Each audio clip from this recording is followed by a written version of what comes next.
When we were developing her, we actually had two tubs, one that was a little bit not quite as high, and this one. We settled on only one tub because the other one really didn't add too much. If when we get the baby in here, you think the baby is laying too low in her abdomen, this is where you can add some hand towels under there, just to raise it up a bit, okay? The first thing is we need to get this into this space. I find that it's easy, if you go to the instruction, the setup instruction, so what am I talking about? Well, let's come back in here and let's stop this patient here. We're gonna, I don't need to do that. Let me go in here, I'm going to stop the patient. In the software, there is an eclampsia scenario. Now, the thing I didn't mention earlier on, if I look between the lock and the name, there's these images here. This one that's designed to represent a uterus with a fetus inside. These are all delivery ones. The one that look, and if I hover my mouse over it, I don't have my mouse, but if I hover the mouse over this, this would say vaginal delivery. The one that looks like an egg is prepartum, this setup here. Okay. So you have two like that, and this one's a delivery one also. This one with the uterus open, this is the postpartum setup.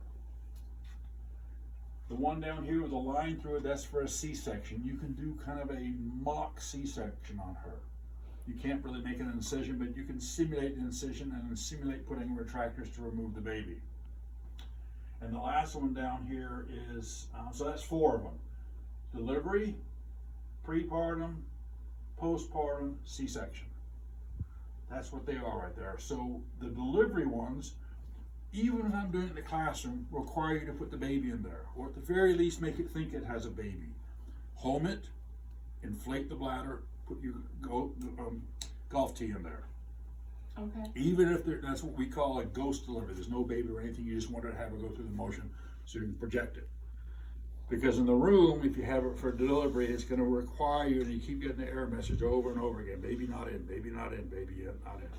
If you're going to run in the classroom, then make sure you select either a prepartum delivery or a postpartum. And that there were no hardware errors with that one. Okay. Now, I'm going to go into the one for eclampsia. So I click over here on the run button. It has the setup screen, the same kind we did before. It tells you to take out the delivery ring. It tells you to take out the dynamic cervix. It tells you to put in all these parts here, which we have. So, remove rotation ring, we've done that. Install the prepartum birth canal, we did that. Install the cervix, the static cervix, and of the appropriate size. This one, we just chose the 4 centimeters, but it could be anything, okay? Install the back plate and retention plate. And then it says install the Leopold tub. I find it better if I switch those two because it's easier to get this in without the back plate in place. Okay. That's what I'm getting at. So pull that out. Now, even with this, I need to move this ring up here. Let's say that you're so excited you get to use this that you accidentally keep your finger on here too long, or you're talking to your friend and it starts going through a home. And it's going to spin and spin, and you're going to think, oh my God, I broke it. Stop, please stop. It will time out. Don't worry about it. Come on, stop. Stop. There you go. Thank you, thank you. So now when I go up here, I just make sure I don't let it home again, okay? Now the next thing is, this piece here goes in this groove right here. When you lay this away, or don't let anything rest on this to where this can bend, because this will develop memory. It can crack along here. When you go to push it in, don't use all your force to make it go in there. You just kind of gently want to push it down till this edge is lying flush with this, and this part here is laying flush with this. The way you know the orientation is this bit right here, and the groove will go on this side. So by example, I now have a lot of room. Oh, the other thing you need to be aware of is that when you push this in, you're gonna have to work past this little screw here. So this is why I need more room. I just kind of work it in until it gets about here. And then I will, let's see what it's hanging on here. It's probably, I don't see what it's hanging on. Let's see if I can get this down here. There it is seated like it should. Now, what you can do is, yep, go ahead and do that. You have to take that out. Yeah, so what I do with this is I push that down. Okay, camera gets it right there. I put this in like that and push the whole thing down. Okay? Much easier to do it that way than the other way around. This will then lay over this like this. Now, when we have the baby in there, you have like a hand towel a little bit bigger. A whole bunch. Gosh, you're awesome. Awesome. 3 gold stars for you today. This is where it's going to be dependent on the clinicians. What you guys feel is enough. So if I lay this in here and the baby's too low, just double this up. If you don't want it at all, don't even have to put it up. You can put this baby in any orientation. A breech delivery, vertex, on its back, even a transverse lay. It can do all of those, okay? We'll put this like this for now. Then we're going to take this one other abdomen. I think I saw it earlier.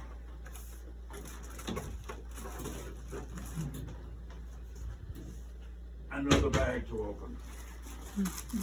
This one's actually going to be much easier because it's not quite as much. So let's just pull that piece off whilst I work on the knot.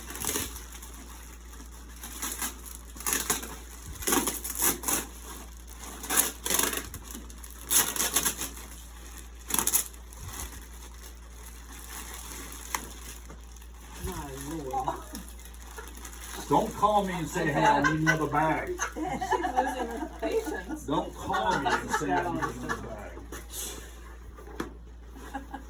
We'll get this as your helmet. All right. This is designed to help this keep its shape. Okay. Again, if you lay this down flat, it will split right down the middle. This is also a good place that you could store the other foam tub underneath. Okay. So it protects both of them. Okay. Now, when we go to put this in here, you notice there's no electronics on here. There's no peg, so there is no sensor whatsoever in here. I'm just going to insert this here and tuck it under the skin, tuck it into the rib cage, okay? Now, this is where they need to say, do I feel that this is, thank you, is this the property? See if you feel the baby, if you can tell where it is. No. It's a little soft. I'm not good at this part. I'm not either. Yeah. I don't even feel anything hard. Yeah, so this is where Jill will need to come in Oh, here here and we go. say, hey, Here, I this saw is something. good or not. No, Right there. bump. No. It's, If they hard. feel this is too low, you add a towel. Okay? This is what? and if you raise We it did up, feel you'll be this able to spot. feel it better. Yep. Yeah. So do you have another towel here? You have another towel. This is the spot right here. Here. A baby butt. I do feel it right there, but I feel the butt. All right, we'll use this little towel here.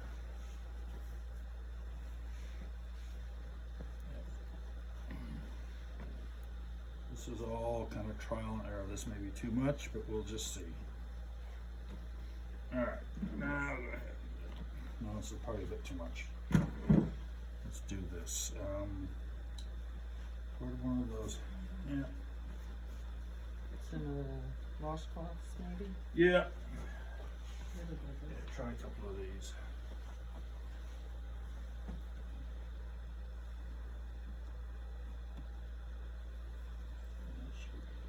Okay.